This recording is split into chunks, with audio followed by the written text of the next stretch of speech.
Welcome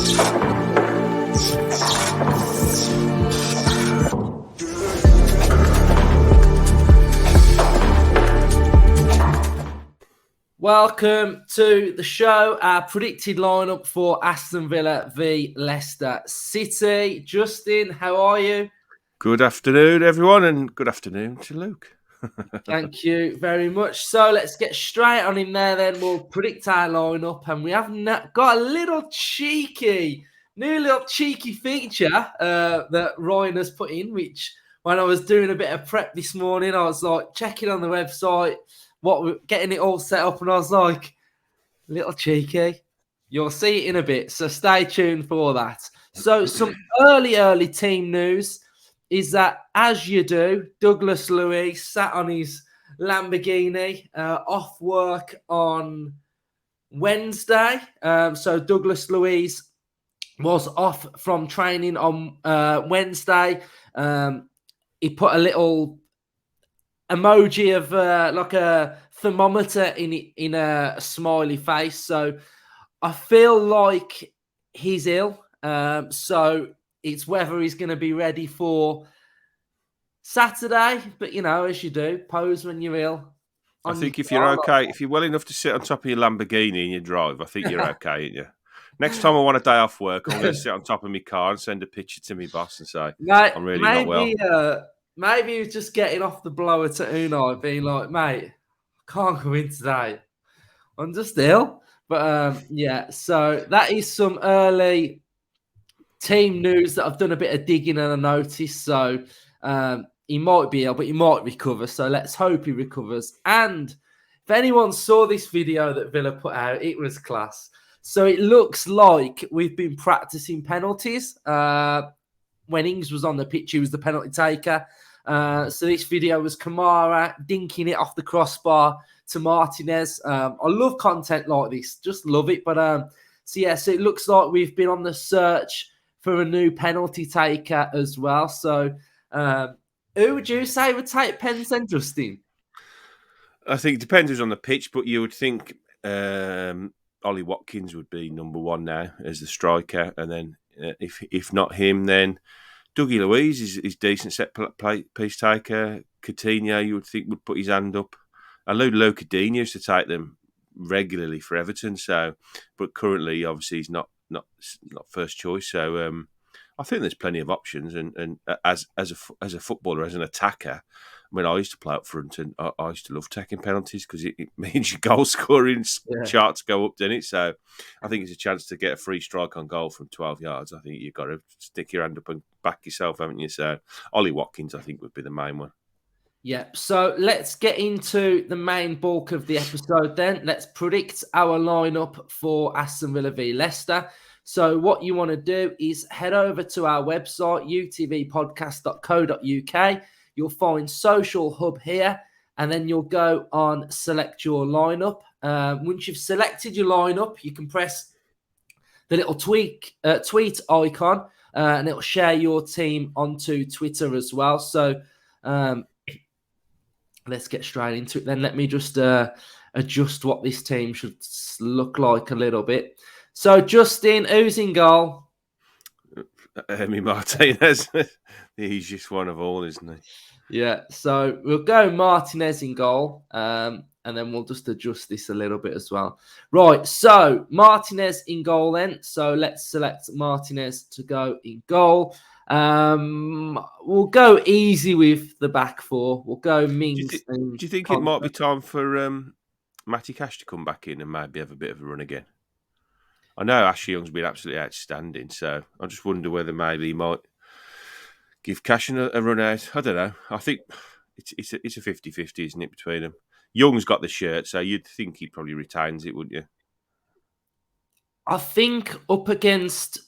I think I've got to think of who we're coming up against. Well, so it's Harvey Barnes, isn't it? It's Harvey Barnes, and I think you can't take Ashley Young out this side at the minute. Not at the moment, no. It's because he's come up against some tricky players. You know, he's come up against Gonto of Leeds. Yeah. Elyounoussi of Southampton is pretty pacey. So I think Young keeps his place for me.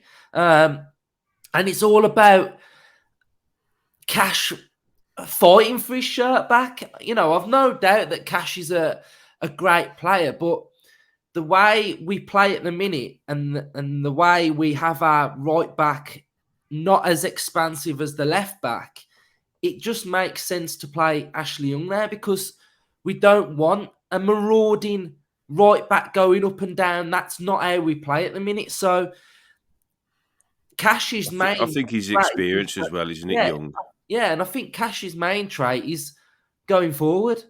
And if we're And and now he's and saying, he's and he's used Cash off the bench a few times now in that more advanced role, hasn't he? As a bit of you know option there. So yeah, I think he did it against Southampton, didn't he? Chucked him on a bit further forward. So yeah, I think Ashley Young. I think yeah, if we so go, we'll go with Ashley Young there.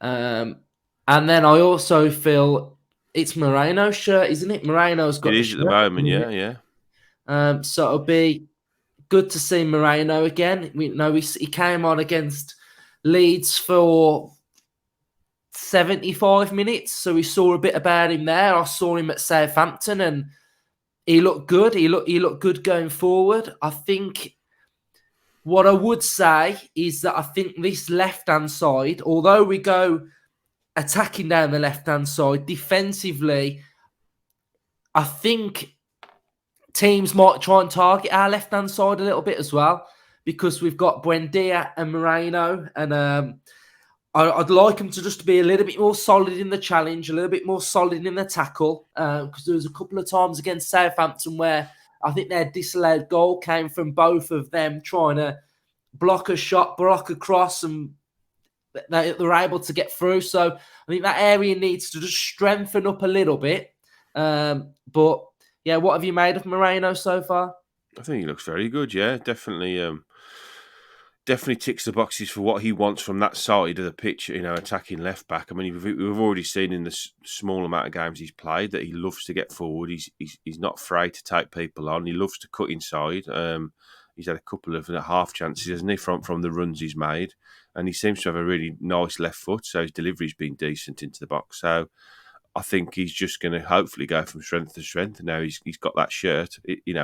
We've got two good left backs now and two good right backs, I suppose, Ashley Young and Matty Cash. So for me, if you're playing well and you've got the shirt, you retain the shirt. If you get injured or if you have a poor game, you've got somebody that can come in and take your place. So for me, Moreno's looked, every inch the player we hoped he would be when we signed him. So hopefully he'll just keep improving. Let's talk about this area then of the pitch because for many, many years we've had massive, massive problems in central midfield. And Boubacar Kamara is just getting better and better, isn't he? Every time you watch Kamara at the minute, you come away thinking he's better than the last time. I thought he looked great, Yeah. and he's just oozes everything that you'd want. And one of the biggest things I think he's so good at, and what you have to be able to do in central midfield is you have to be able to read the game, and he reads it so well. And then Yeah. because he can read the game well, it means his positioning's well, and then it means that he senses the danger. And I just absolutely love him. And I think for me, our best player so far this season by some country mile. I know Ashley Young's done absolutely fantastic, but Kamara in his position is just sublime. So who's partnering him, Justin? And anything on Kamara? Yeah, I think I've just written down one word for Kamara. He's calm, isn't he? He's never panicked. Like you say, he reads the game sublimely well. He knows when to put a foot in, and when he gets the ball, however it is, whether he receives it off somebody or whether he wins it back off somebody, he creates that space for himself, doesn't he? With a little shimmy or a little bit of skill, turns away from someone, and then he's up, he's looking, and his use of the ball is very good as well. He's got the full package, hasn't he? And for someone to be that good at his age, he's frightening, really, because where's he going to be in 2, 3, 4 years' time? He's one of the world's best. I think he's already probably one of the best in his position in the Premier League after, half a season at Villa. And there's going to be a lot of eyes on him over the next couple of years. So he's just a phenomenon, really, one of the best midfielders we've signed in a very, very long time. Next to him, I think you've got to put Dougie Luiz in because I think at the moment, barring news that he's out, I mean, it's not an injury. It doesn't look like he basically looks to be a bit under the weather. So hopefully, when did he post that yesterday? So he's got a decent amount of days now to recover and recuperate. The interesting thing will be, if he isn't fit, who do you play there? Does Dendoncker come in? The only ones really that were out the team in the last game that could play there would be Dendoncker. The only three you could put in, Dendoncker. Could you maybe move John McGinn back into that position again? I think he could easily play that for one game. And I think probably the last option would be Chambers to play in defensive midfield role. But I think that's if you have quite a few injuries, to be honest. He is an option, but I think you've got two or three that would play there before him. So, Luiz for me, and then it's a toss-up whether you play Dendoncker, which is probably his more natural position to play defensive midfielder, or you could switch McGinn to play there as well. But hopefully Luiz is fit and he'll just slot back into his usual role. Yeah, and I agree. I think he should get over that whatever, if he's ill. I mean, feel like I'm making up a bit of a rumour, but I'm not, because that's what the... I know, it's what he said, isn't he? Yeah, so let's go then with the next two. And so we'll go with the next two, and then I want to touch on two players actually as well. So we'll go with Emi Buendia to start with then. And I will admit, I will hold my hands up. I was a bit critical of Buendia a couple of weeks ago because I wanted to see more from him, because I know he has got it and he has slowly started to build them performances up. His last couple of performances, there's been some stuff that I've really, really liked. With the ball, without the ball. I don't know whether that's to do with him getting more game time and getting more confidence and having a good run in the side, but he's slowly starting to own that position for me now. And what we are seeing from Buendia is he's starting to put himself about a bit more, which I was critical of. I think he's starting to look up quicker and he's starting to play the ball quicker. And those are his key traits. If you see his goals and his assists when he was at Norwich, it's literally one touch, bang, Pookie's in.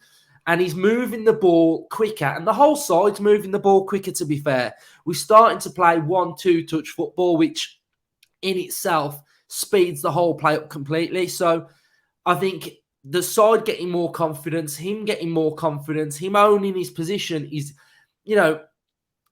he's doing well. And I think he's got a big 18 games, Buendia now. He's got a really big 18 games, because these 18 games now for Buendia can really set a marker for his time at Aston Villa. This can be the making of Buendia at Aston Villa. If he has a good 18 games now and makes and stamp for that shirt, where next season we don't think of anybody else picking up that spot from Buendia, it's his shirt. So I'm really excited to see how he plays and how he does, and if he can keep progressing. But he looks like he's enjoying life under Unai Emery. I do think at times he needs to be a bit stronger, like what I was saying about Moreno. I think that them two both need to help each other out. But I'm really sort of looking forward to seeing how he does. I mean, if we have a quick look at some of his, his recent ratings, he's got 6.8 against Liverpool, 7.6 against Spurs, 6.7, 7.4 against Leeds, 6.5 against Southampton.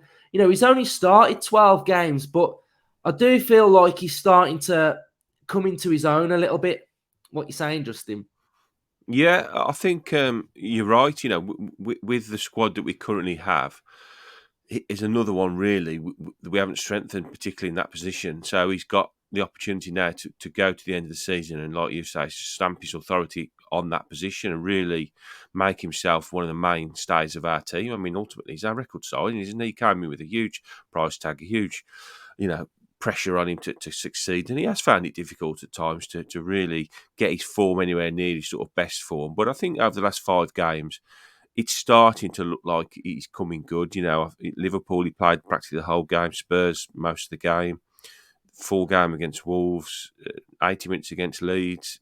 Last game, he was taken off at 68 because we needed to change it. It was 0-0. And he scored 2 goals in that time as well. So goals are starting to come now, which is very important to him. And if he can just keep notching goals and assists up and keep his levels around the 7.5 mark each game, then that's pretty decent, to be fair. And that's a really good marker for him to set down to go for the rest of the season. It does seem that Coutinho is now going to just be an impact player off the bench, and with question marks over Coutinho from the summer onwards, where does he lie with Villa? Where does his future lie?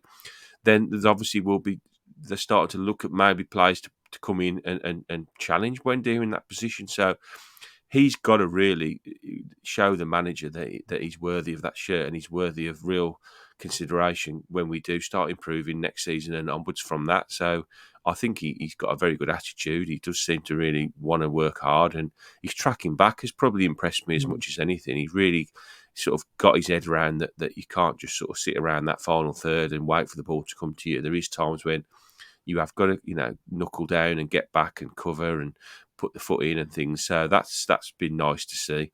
But ultimately, we want to see him in that final third, doing his magic up there. So there's definite signs of real improvement with Emmy. So hopefully it'll continue on Saturday. He gets a bit of time, a bit of space, starts the game well, and just really enjoys it. You can see when he's got a smile on his face and he's popping the ball around, you can definitely see a difference in him. So hopefully that'll just be what'll happen at the weekend. He'll start the game well and he'll just have a real good game. Yes, definitely. So the next one, then we will go with Jacob Ramsey. I think he retains his shirt for this game as well. And then we will go with Leon Bailey up top, out wide, winger / forward vibe. And we'll go with Duran, obviously. Yeah. Ollie Watkins, yeah. We'll go with Ollie Watkins. And again, another player who he's getting better. He's getting better. He's performing better. We're starting to see him in attacking areas more.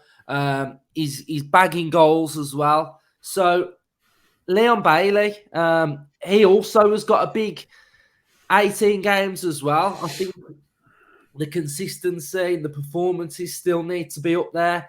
How many goals is Leon Bailey on? I think he's on 4, isn't he? So Bailey, if Bailey can get 10 goals this season, that would be a decent return for Bailey. So, I think he had his injuries. It's been up and down at Villa, hasn't it? But he's another one where it does slowly feel like we're starting to see a consistent level from Bailey. And I want to see more from him because, again, his ceiling's high. He can go to different levels, and I really want him to hit them levels. So I think it's not me being critical. It's me asking and thriving and wanting more from our team and our group of players. So thoughts, Bailey? Yeah, he's a confidence player, isn't he? We've seen loads in his history over Villa, players that when they're on it and they're confident and they're having a good spell, then they look great, and at times he looks unplayable when he gets the ball down. And I'd like to see him be a bit more direct. I'd like to see him when he gets that chance to face up against a fullback or a defender to back himself, to back his pace, to back his ability to nip round them. And he loves a shot, doesn't he, as well? And I think that's helping his probably statistics a bit, that he does love to cut inside and have a dink. But he's just got to get that consistency right. We love that word on this podcast, consistency. And if he can get himself into a sort of purple patch, he's got all the ability in the world. I mean, you've only got to look at Newcastle. It wasn't that long ago that the likes of Joe Linton and Almiron were laughing stocks, weren't they? But they always had the ability and they always had the wherewithal within their game to be good players. And all of a sudden, the goals and the consistency started to come, and then that builds more confidence. And all of a sudden, you're flying, aren't you? So I see that in Bailey as well, and to an extent, Bertrand Traore as well. Very, very similar player to Bailey. Hot blows hot and cold. When he's on his day, he's a match winner. And then he goes missing for a game, and that's the frustrating part of these players. They're good enough. That on the day they can stick one in the top corner or take three blokes on and create a goal. It's just when they've got that level and you don't see it, it's so frustrating, and that's why I think people get on his back so much. Is because they know how good he can be. And if he can just somehow get that, a bit like Buendia, really, if he can get his levels, those sort of their score ratings are sort of mid sixes, aren't they? You need to add another point onto them, really. If you can get into the mid sevens, 7.5, 8s, more often than not, then we're going to have a real handful, on our hands. So but it's up to him now. A bit like Ollie Watkins, a bit like Buendia, to go and grab the shirt now and make it their own and kick on now for the rest of the season. They know that there's not a lot of competition behind them, so they've got to really grab it now and take us on to the next level, hopefully. And if they can't, then they'll be replaced, I suppose, in the fullness of time. So we'll see what he's got to offer on Saturday. Yes, right. So new little feature. We've got bench watch. Who's going to be on the bench? So who is on the bench? There's not going to be two keepers on my bench. I'm telling you that now. So what we're going with? So on the bench, we are going to go with Olsen will be on the bench, won't he? Yeah. So defenders on the bench, we're going to go Luca Dean. Yeah. So you've got Luca Dean. You've got Chambers. He's going to be on the bench. Yep. You've got Cash will be on the bench. Yeah. I think we need a bigger bench, don't we? Well, this is it. People saying that our squad isn't very deep. You wait till you get to the end of this bench when you're saying, "Oh, don't you think he should play?" I think you Don't can you have think he should nine be on the on. bench? You can have nine Yeah. on the bench, though, can't you? I think we've only got Yeah. 7. Yeah, you can have 9. So you've got Luca Dean, Chambers, Cash, Olsen. We'll have to go. McGinn, Dendoncker. Yeah, McGinn's back. McGinn's back in training. So you've got McGinn to come on the bench. Where he's further up, there he is. There's McGinn. So you got McGinn on the bench. Coutinho. Dendoncker. Where's Coutinho? I'm putting Duran on. Duran's on. Yeah. So I mean that's the 7. So you've got Olsen, Luca Dean, Chambers, Cash, McGinn, Coutinho, Duran. You've also got Dendoncker to come on the bench. You've also got. Would you put Caden Young in there? Caden Young on the bench as well. That ain't a bad bench. What are you saying? I don't think that's. I'm feeling like we've missed somebody out as well. Have we missed somebody out? Traore's not back yet. He's a week or 2 away. No, so we've got Cash, Chambers, Carlos. I mean, you got Carlos to come back when he's fit as well. Yeah. Dendoncker, Louise, McGinn. Yeah, that's right. Yeah. So you would probably say Dendoncker and Caden Young as well. Yeah.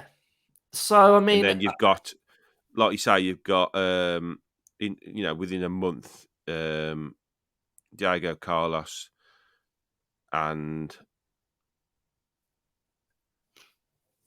Traore, yeah. So, I mean, if you're talking about scenarios during a game, if you need a new left back or right back to come on, we've got one of them. Centre back to come on, we've got Chambers. If you need a double pivot / defensive midfielder to see out a game, you can bring Dendoncker on. If you need a little bit more energy in midfield, you've got McGinn. If you need some more creativity, we've got Coutinho, Traore to come back in. If we need a striker to come on, we've got John Duran. And then if you want a youngster to come on, you've also got Caden Young. So I'm all right with that. I think it's, you'd have to have a real horrendous injury problem to say that we've been massively weakened. I mean, the bench looks, arguably all them players could be starters, couldn't they? I mean, we don't know a lot about Duran, but the rest of them, individually could easily come in. If Moreno got an injury, you'd say, okay, Luca Dean plays. Young, Cash, McGinn, probably might be back in the team within the next 2 or 3 games. Coutinho can easily play in that 10 role with Buendiris. There is plenty of options there, isn't there? Yeah. There ain't many. I don't think there's many Premier League teams in and around where we are currently that would have a bench like that. I really don't think so. Not at all. No, definitely. So there we go. Have we got to stop panicking? That's our predicted lineup for Leicester.